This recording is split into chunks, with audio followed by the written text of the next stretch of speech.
These were no mere tall men. They were supernatural, man-eating giants, feared by all. The world had changed. What began as a quiet mission of observation had turned into something far darker. The Watchers, once regarded as vigilant guardians, the sleepless eyes of the heavens, had crossed a boundary that was never meant to be crossed. Their vows, sworn in the presence of the Highest, were shattered. They had descended from their place above and walked openly among humanity.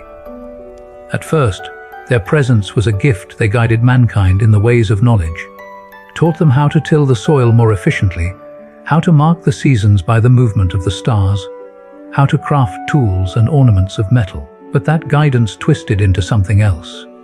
The Watchers began to desire what they were never meant to touch: the daughters of men.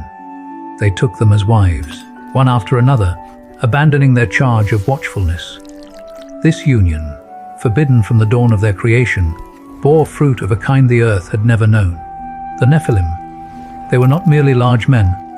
They were giants in both stature and appetite, creatures with the power and hunger of the divine, but none of its restraint. They consumed without limit, devouring livestock, stripping the land bare, and when that was not enough, they turned on humanity itself. The ground was soaked with blood, and the cries of the innocent rose like smoke toward the heavens. Corruption had spread across the face of the earth, not just in the violence of the Nephilim, but in the hearts of men who began to worship the power they saw in these hybrids, forgetting the laws of the Creator. The heavens could no longer remain silent. In the courts of the Most High, a council was called. The mighty gods, as the ancient text names them, stood in judgment.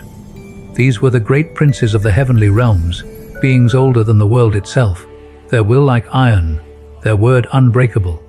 The charges against the Watchers were read aloud: violation of their sacred trust, defilement of the human bloodline, the spreading of forbidden knowledge, and the creation of chaos on the earth.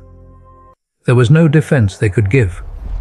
Their crimes were written across the land itself, in the ruined fields and burning villages, in the bones picked clean under the sun.